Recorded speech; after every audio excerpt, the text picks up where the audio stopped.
Bonjour à toutes et à tous, c'est Stéphane pour la chaîne Foilier. Je vous remercie de me retrouver chez moi. Et donc, chez vous, installez-vous confortablement parce qu'on est ensemble pour un petit moment là. On a beaucoup de choses à lire. Le centre de cette vidéo, le cœur de cette vidéo, c'est un tweet de Vici Saxo, qui est l'une des deux femmes qui participent principalement à la création des vidéos sur Hacking Social et à la rédaction des articles également. Hacking Social, si vous ne connaissez pas, je vous mettrai un lien évidemment dans la description, mais je suis absolument convaincu que vous connaissez déjà tous et toutes cette excellente chaîne de sciences sociales. Et on va commencer à parler d'un sujet pour dériver vers toute autre chose. Déjà, on va commencer par parler de harcèlement sexiste. Très récemment, je ne sais pas si vous avez suivi ça, si vous êtes sur les réseaux sociaux, si vous êtes présent et présente sur les réseaux sociaux, c'est possible que vous l'ayez vu passer, mais Chloé Gervais, la compagne de Squeezie, elle a subi une vague de cyberharcèlement comme on en voit assez rarement, d'accord ? C'est incomparable avec ce qu'on a l'habitude de voir habituellement. Et j'avais fait partie des personnes qui ont catégorisé ce qu'elle a vécu sur les réseaux sociaux comme étant un harcèlement purement sexiste, misogyne. Je l'avais affirmé peut-être un peu rapidement, parce que j'avais pas spécialement de preuves que c'était ça qui motivait les individus, simplement ça répondait à ma grille de lecture, donc je l'ai peut-être affirmé un petit peu rapidement, je le pense, néanmoins malgré tout, mais ça mérite quand même toujours d'être un petit peu prudent. Et Salomé Saké, on a fait un très bon thread que j'aimerais vous lire. J'aimerais vous lire ce thread parce que Vici Saxo a partagé un thread aujourd'hui même, le 21 février, aujourd'hui où je tourne cette vidéo, qui est passionnant. Et elle donne un lien vers un article qu'elle a écrit sur la chaîne Hacking Social qu'il faut qu'on lise ensemble. Parce que c'est décisif, parce que ça permet de comprendre un petit peu, alors je ne vais pas dire les origines de la violence parce que ce serait un petit peu prétentieux, puis c'est une référence un peu facile à un film de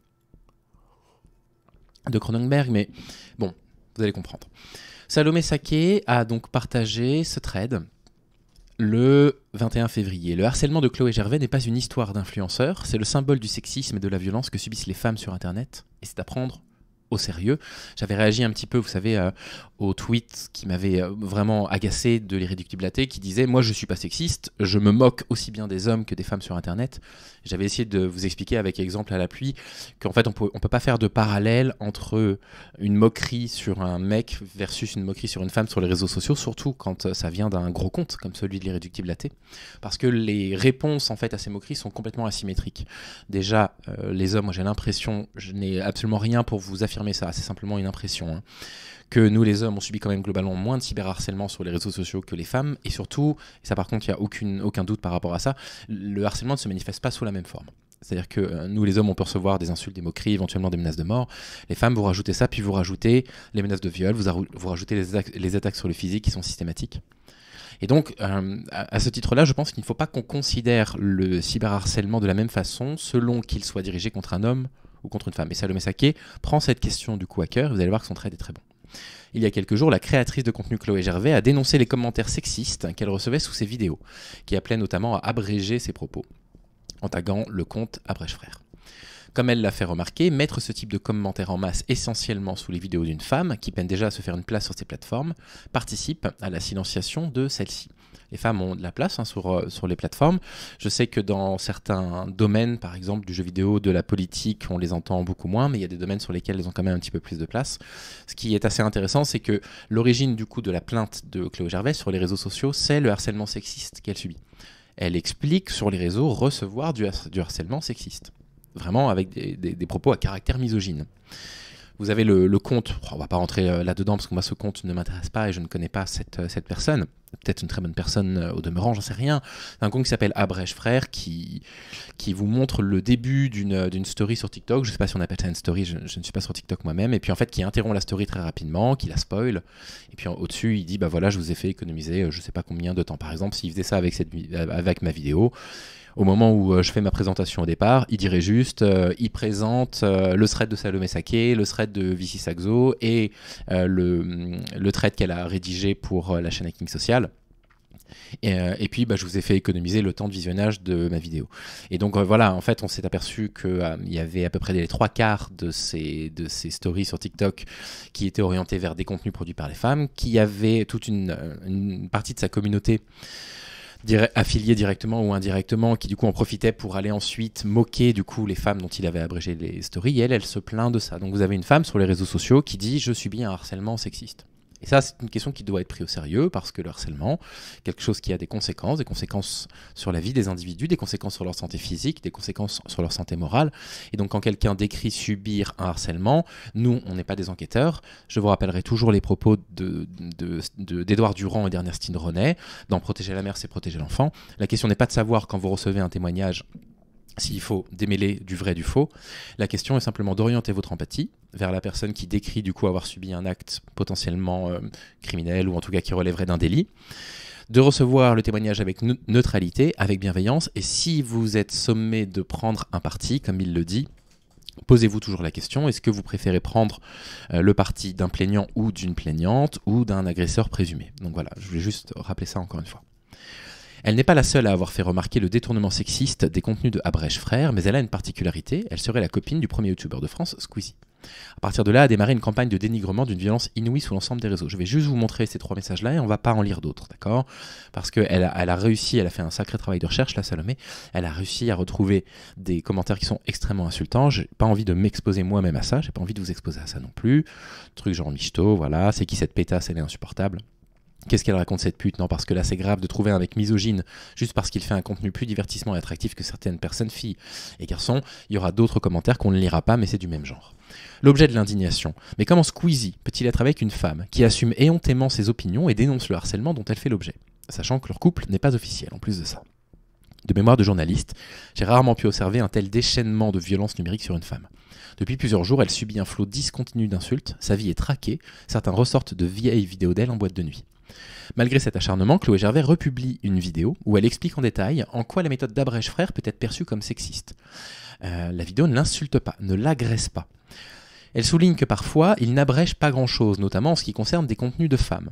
Elle affirme que cela normalise le fait de dire à des femmes, à des meufs, on la cite là, qui font leur tuto make-up ou story time, de fermer leur bouche. Elle souligne également que ce nouvel influenceur a tout intérêt à se débarrasser de cette communauté fanbase misogyne. Elle conclut en s'adressant à Abrèche Frères: je pense que la notoriété que ça peut te rapporter, je pense que ce que la notoriété peut te rapporter n'en vaut pas la peine par rapport aux dégâts sur ton image. Je suis entièrement d'accord.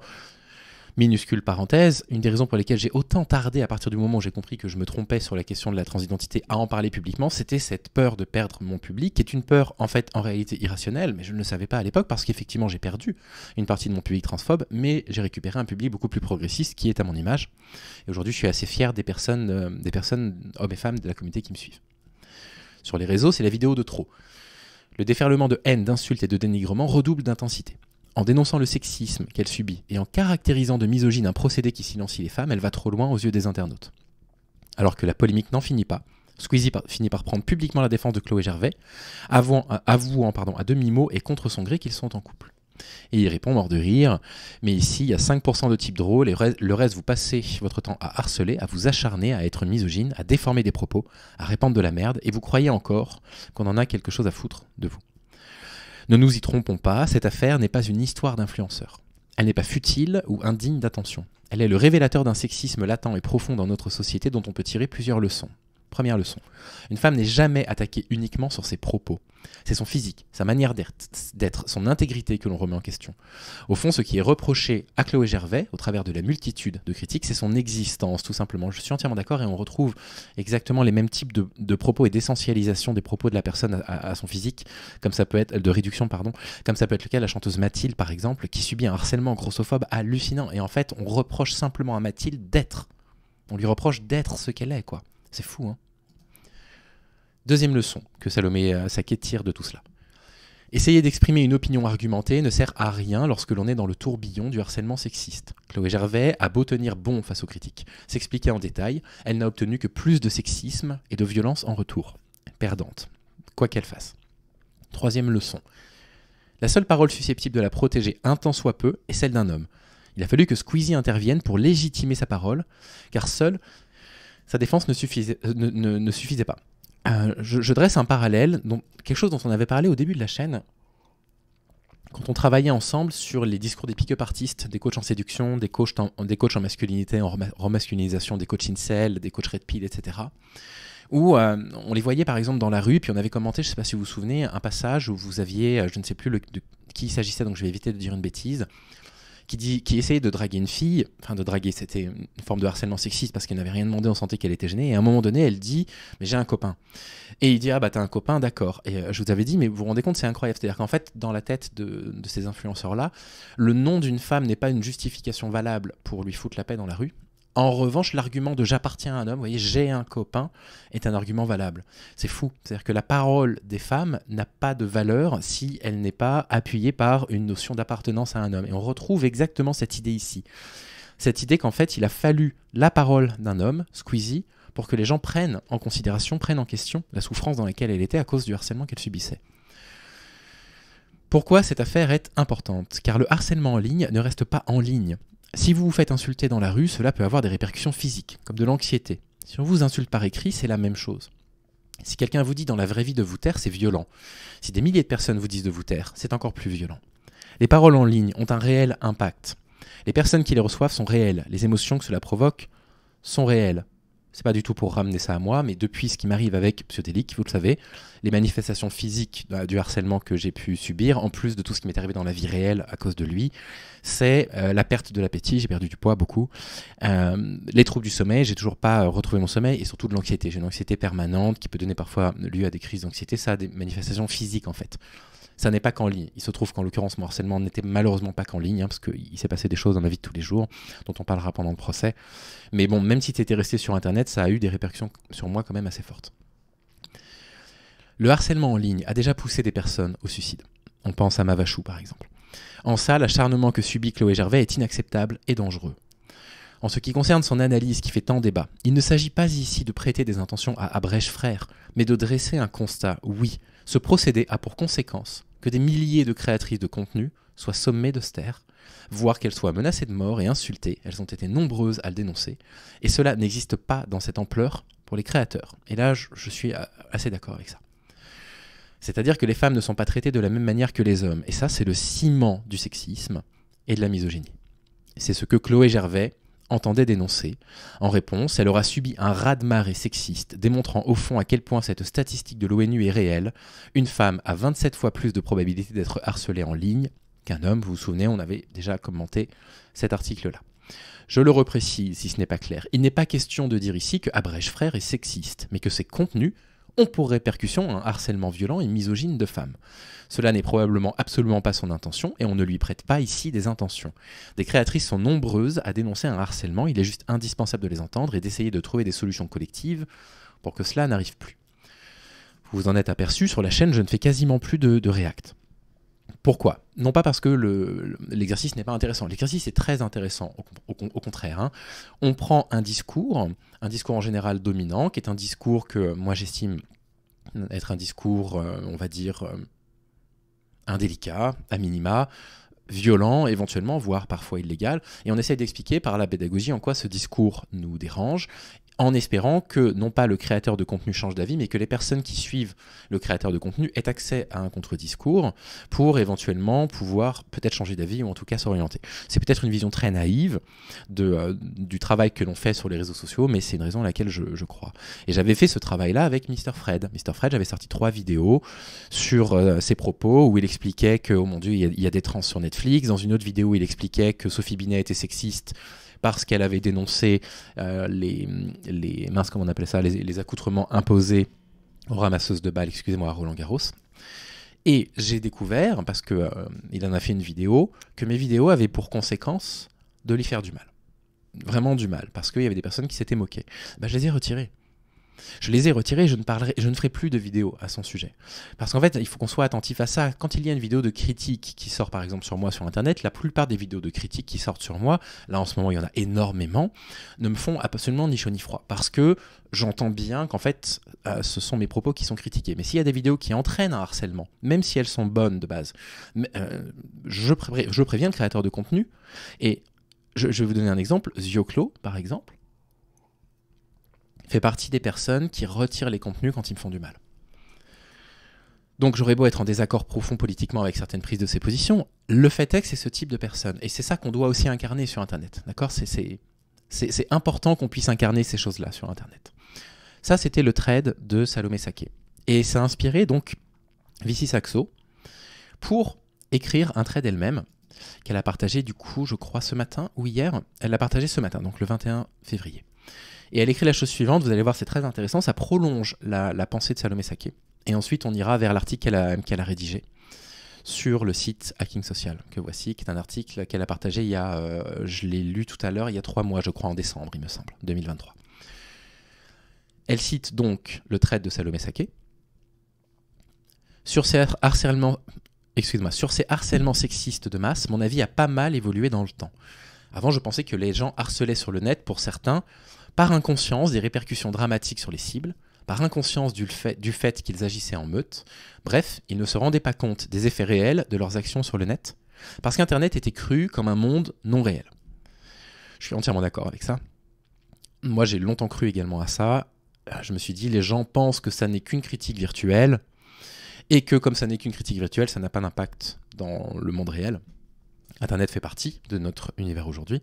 Et je vous rappelle, évitez de dire à quelqu'un qui subit du harcèlement sur Internet, comme vous l'avez beaucoup dit aux personnes harcelées que j'ai reçues sur la chaîne ou à moi-même, il n'y a qu'à quitter les réseaux sociaux. Non, en fait, le travail, il est à faire avec les agresseurs, avec les harceleurs. Les harceleurs ne doivent pas harceler. On devrait pouvoir exprimer nos propos, nos paroles, nos pensées, sans risquer de subir du harcèlement sur Internet, sur les réseaux sociaux. Je ne suis plus vraiment sûr que ce soit le cas pour la majorité d'entre eux, et je pense même que beaucoup sont très conscients de la douleur qu'ils commettent, et veulent vraiment infliger à la cible, dans un but de vraiment détruire la personne, ses forces, sa liberté d'expression. J'avais discuté avec un gars qui nous insultait, avec Shaka Axo, pour savoir pourquoi il faisait ça, et il avait honnêtement répondu que ça l'amusait de savoir que ça pouvait nous faire du mal. C'était amusant de nous voir potentiellement souffrir. Ces gens-là vous catégorisent en ennemis et concurrents de ce qui est associé à leur identité sociale, et comme dans un jeu d'échecs, pensent que le but est d'abattre vos pièces. Elle va largement développer ce concept après et dans l'article. Oui, et on le voit d'ailleurs, quand on se retrouve à avoir un désaccord par exemple avec un vidéaste, quand j'essaye de l'exprimer, j'essaye de ne répondre que sur le fond des arguments.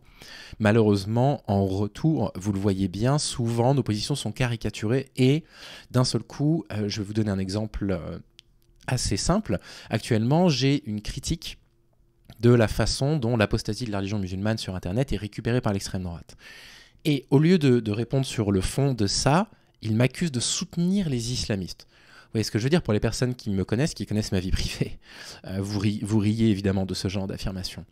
Et donc on se retrouve en fait à créer chez moi un antagoniste, un ennemi, vous voyez. Et plutôt que du coup de répondre à l'argumentation et de proposer éventuellement une discussion, je suis obligé de me retrouver, ce que je ne fais pas, je ne tombe pas dans le piège, à me défendre du fait que je ne soutiendrai pas l'islamisme. Quelle affirmation complètement absurde.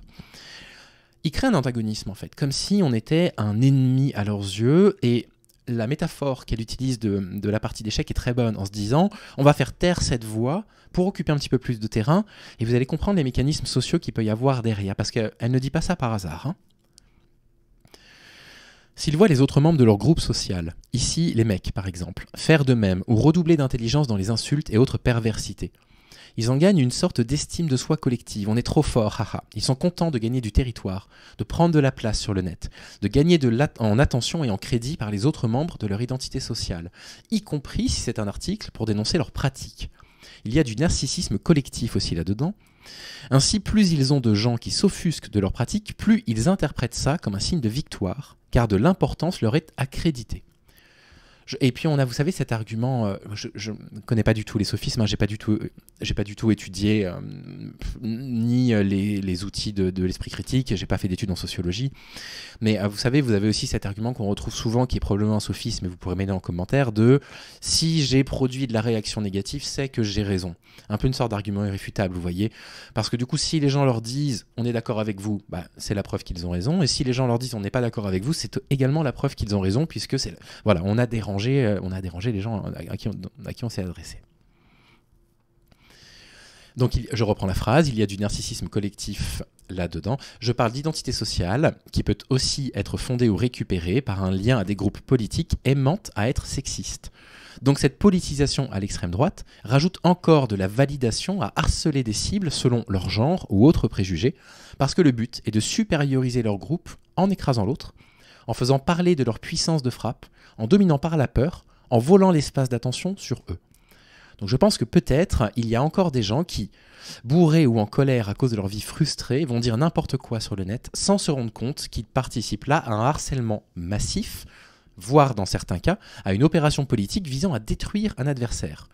Elle précise entre parenthèses, c'est assez typique des méthodes de l'extrême droite, mais j'ai vu la même chez des gauchistes qui pensent qu'on gagne du terrain d'attention en écrasant un tel qui a eu le malheur de dire un mot qu'il ne fallait pas, par exemple.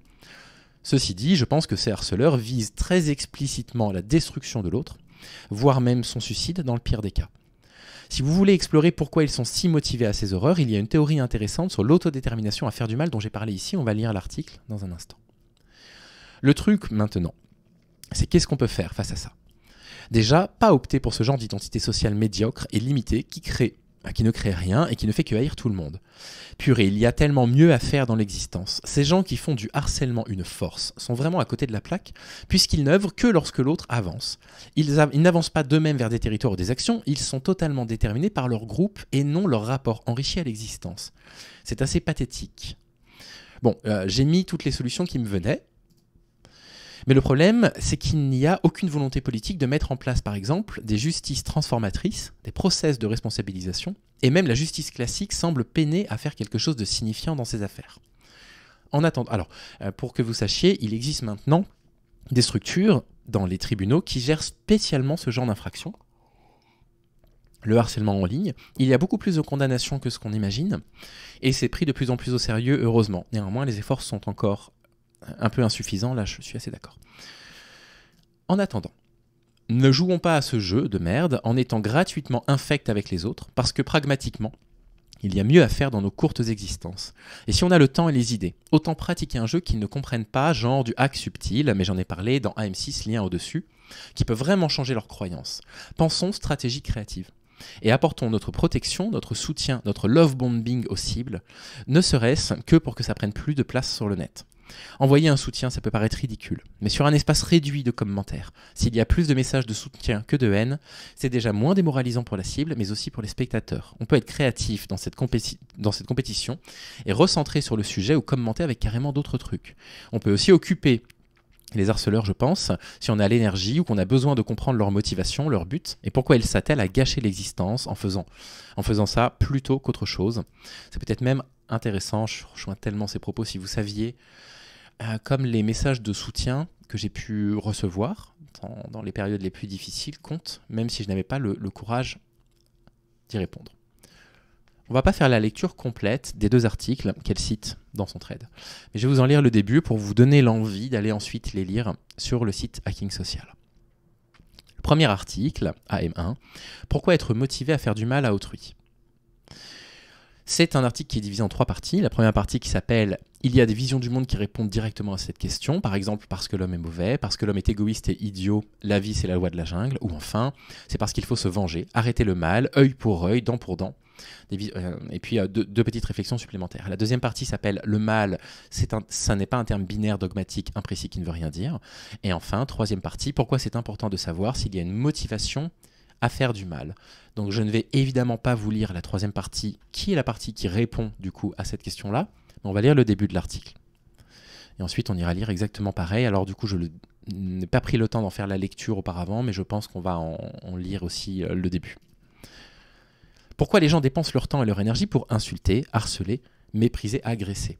Pourquoi se fatiguer à s'énerver sur une cible sous prétexte de sa couleur de peau, son genre, son orientation sexuelle ?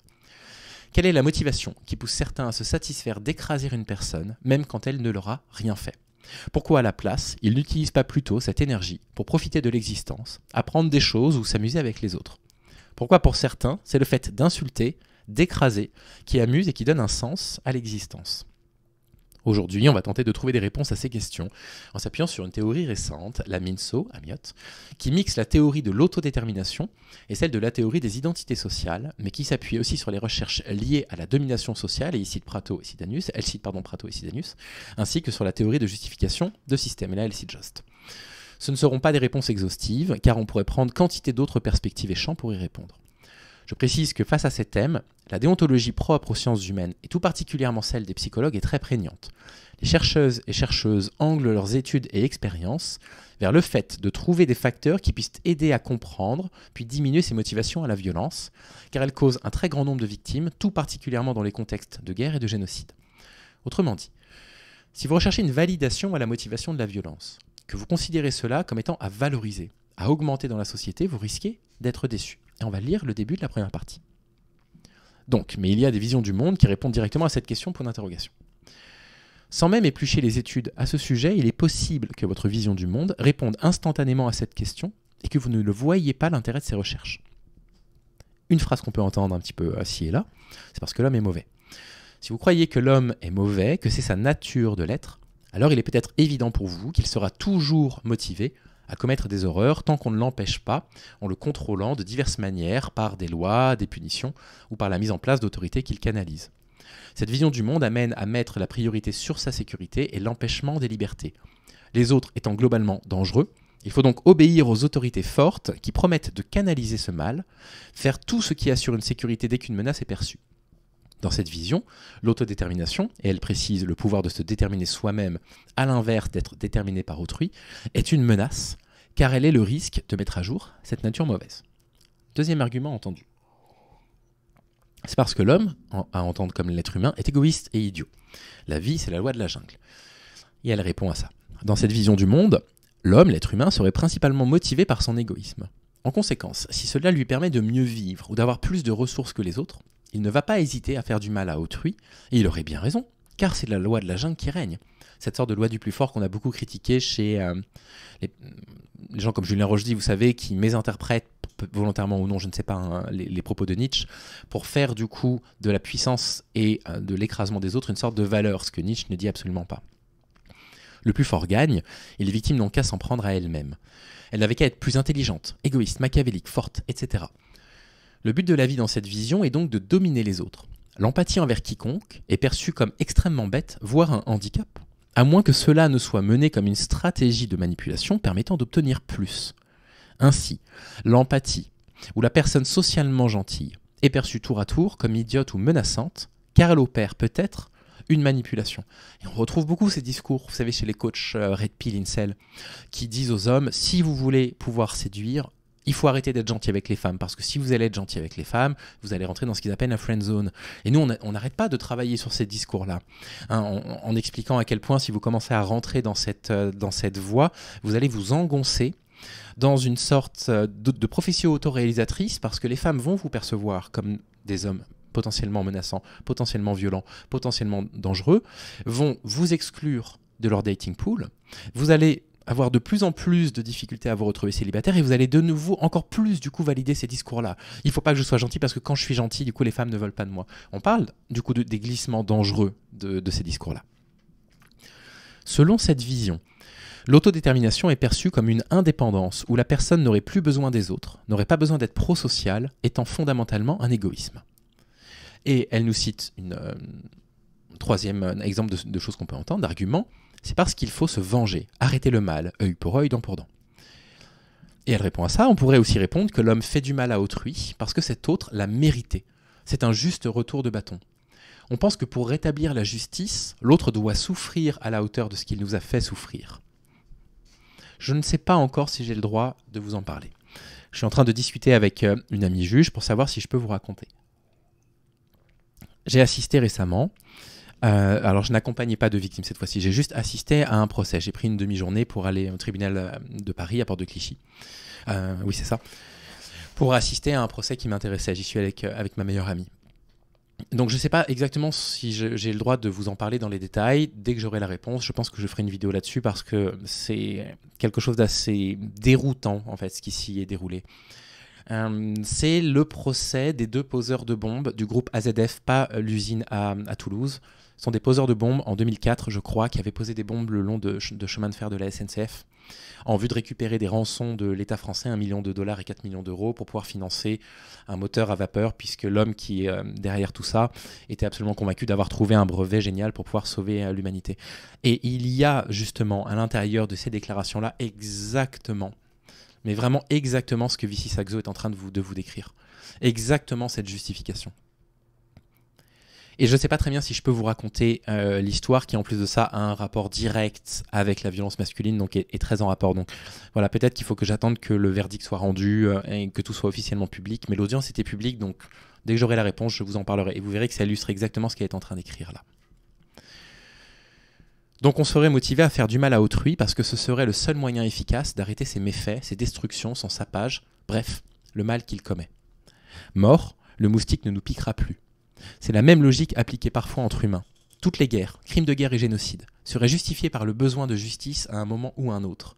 Ce serait un moyen efficace d'arrêter des injustices, le mal, les conflits. Dans cette vision, la motivation à faire du mal est alors une question de justice. On veut que l'autre paye pour ses méfaits, et on estime que le mal qu'il a reçu lui fera comprendre son erreur. On donne à la punition agressive la valeur de régler les problèmes sociaux. Ici, on est davantage sur une vision de la justice que du monde. Ainsi, les avis sur la prosocialité, l'autodétermination et les buts pourraient varier. Voilà. J'espère que ça va vous donner envie de lire la suite de l'article. Ce sera évidemment dans la description de la vidéo. Je vous le recommande en entier. Il est passionnant. On va lire le début du deuxième article qu'elle a partagé dans son thread, V6, que je n'ai pas lu pour l'instant. Donc, on va simplement en faire le tour, en espérant que ça vous donne aussi l'envie, et à moi, je n'ai pas trop de doutes sur, sur mon envie ensuite à le lire en entier. AM6, dont le titre est « Neutraliser l'autodétermination à faire du mal ». L'article a l'air d'être divisé en 9 parties. Comment empêcher les escalades vers les comportements préjudiciables, on va lire uniquement la première partie. Se débarrasser des préjugés sur le prosocial, l'altruisme, la compassion et l'empathie. Viser l'autodétermination prosociale inclusive de soi, des autres, des environnements sociaux, des politiques, etc. Désobéir en visant l'autodétermination prosociale inclusive. Multi-identification prosociale et inclusive, point d'interrogation. La discussion intragroupe contre les verrous rigides, posée sous forme de question encore une fois.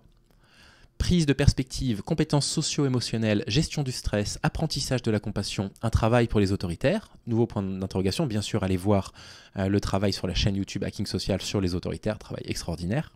Je vais vous le mettre dans la description aussi. Quand le mal est fait, le travail de prise de conscience et de responsabilisation. Et enfin, dernière partie, des politiques autodéterminatrices, prosociales et inclusives, une sécurité prosociale inclusive. Donc on va simplement lire la première partie. Dernier chapitre, voilà, AM c'est l'autodétermination, très bien, je viens de comprendre. Dernier chapitre sur l'autodétermination à faire du mal. Aujourd'hui on démystifie les préjugés sur l'altruisme. Nous explorons les solutions possibles pour éviter les motivations à faire du mal ou les transformer. Et donc on a toute la suite des 5 articles. Bon, je vous mettrai tout en commentaire. Comment empêcher les escalades vers les comportements préjudiciables? La première partie donc, se débarrasser des préjugés sur le prosocial, l'altruisme, la compassion et l'empathie. Personne n'est à l'abri des préjugés sur ces termes. J'ai beau travailler sur ces sujets depuis des lustres, la première image que m'envoie mon cerveau quand je pense à l'altruisme, c'est l'image de l'infirmière au chevet de son patient, très intéressant ça, avec toute son esthétique stéréotypée du soin et de la douceur. Si je ne pousse pas un peu la réflexion, j'applique à ces termes un champ extrêmement limité. Moi, je la trouve remarquable de faire cette autocritique, que je fais souvent sur la chaîne, et c'est nécessaire. Nous, les hommes qui participons à travailler sur la déconstruction des stéréotypes sexistes, du patriarcat, des stéréotypes liés à la virilité, etc. On n'échappe pas, c'est ce que je ne cesse de répéter, nous-mêmes, à des réflexes archaïques, sexistes. On n'échappe pas à des pensées sexistes et misogynes. Il nous arrive de tenir des propos sexistes ou misogynes, voire d'avoir des attitudes sexistes et misogynes. C'est pas parce qu'on a travaillé sur la question, c'est pas parce qu'on a l'impression d'avoir avancé sur ces sujets-là, qu'on est complètement exempt de ça. Loin de là.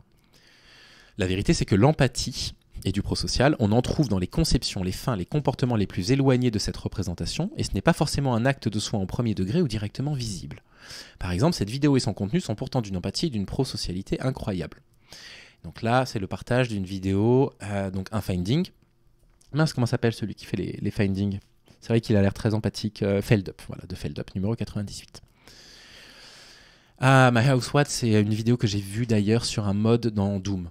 Voilà, une vidéo étonnante. À travers l'horreur et la création de ce contexte épouvantable, l'auteur du mode pose une situation apparaissant désespérée, angoissante. Bref, il n'y a que le pire, et on n'en attend que le pire et l'impossible. Or, il y a un retournement. Je ne vais pas le révéler parce que ça casserait l'histoire si vous n'avez pas encore vu la vidéo. Tout ce que je peux dire, c'est que l'œuvre en devient incroyablement prosociale en donnant de la force aux personnes. Et comme à son habitude, Feldup nous propose ce voyage avec une démonstration d'empathie et de prise de perspective, admirable. On n'en ressort pas avec des cauchemars, mais avec de l'espoir. Et ce n'est clairement pas le seul contenu qui part de situations épouvantables pour montrer des voies alternatives d'espoir, de résistance, de comportements prosociaux. Je pense à Clive Barker. Si vous n'avez jamais lu ni vu Hellraiser, par exemple, de Clive Barker, je vous recommande. Qui, à partir d'univers réellement insoutenables, décrivant des scènes d'une extrême violence et perversité, persiste à toujours y opposer un personnage lumineux qui résistera par sa simple prosocialité et changera souvent la donne.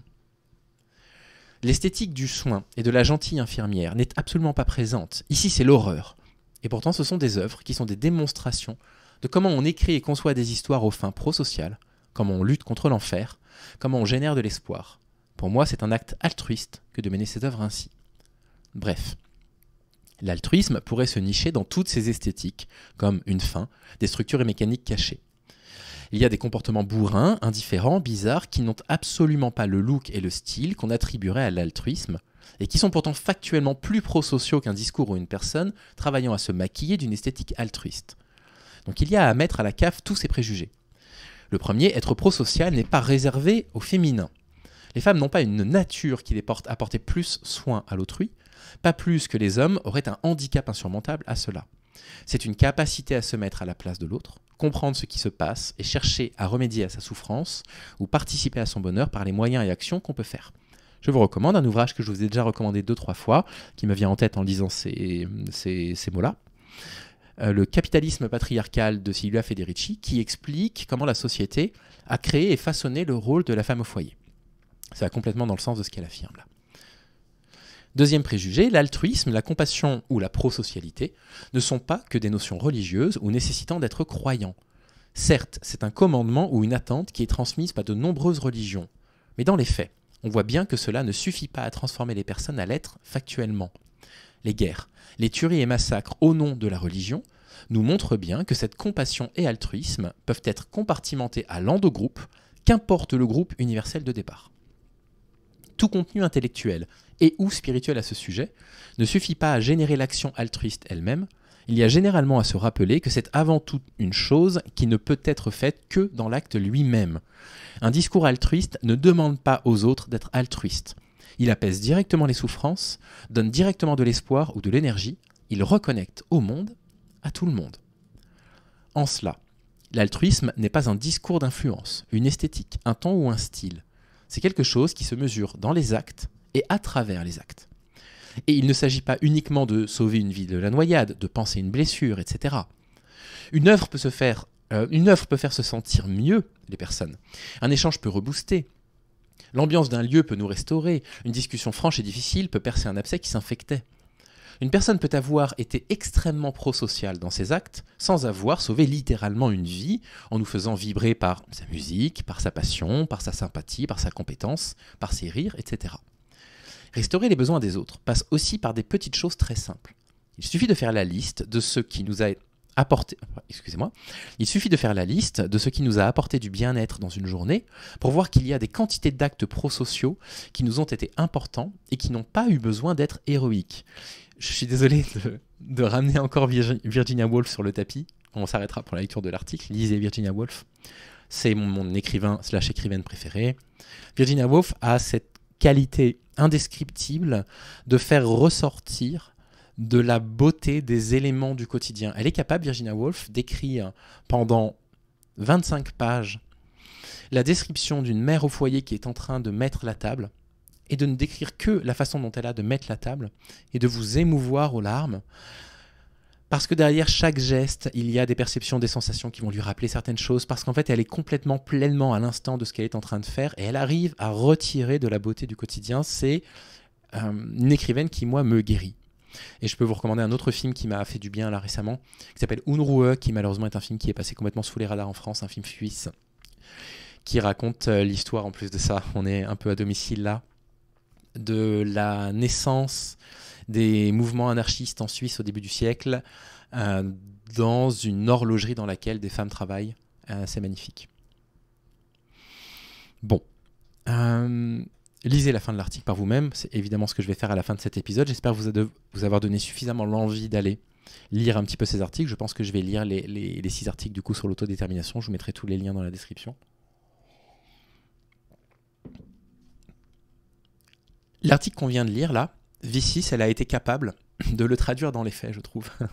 C'est ça qui est beau, c'est que elle a mis un lien vers cet article dans un thread qui commente l'un des pires harcèlements misogynes qu'il y a sur Internet. Donc, vous voyez ce que je veux dire ? Elle participe finalement à la démonstration même, de ce qu'elle est en train de décrire dans l'article. En fait, on peut parler de sujets qui sont des sujets très durs et permettre aux gens d'en tirer une forme de réconfort.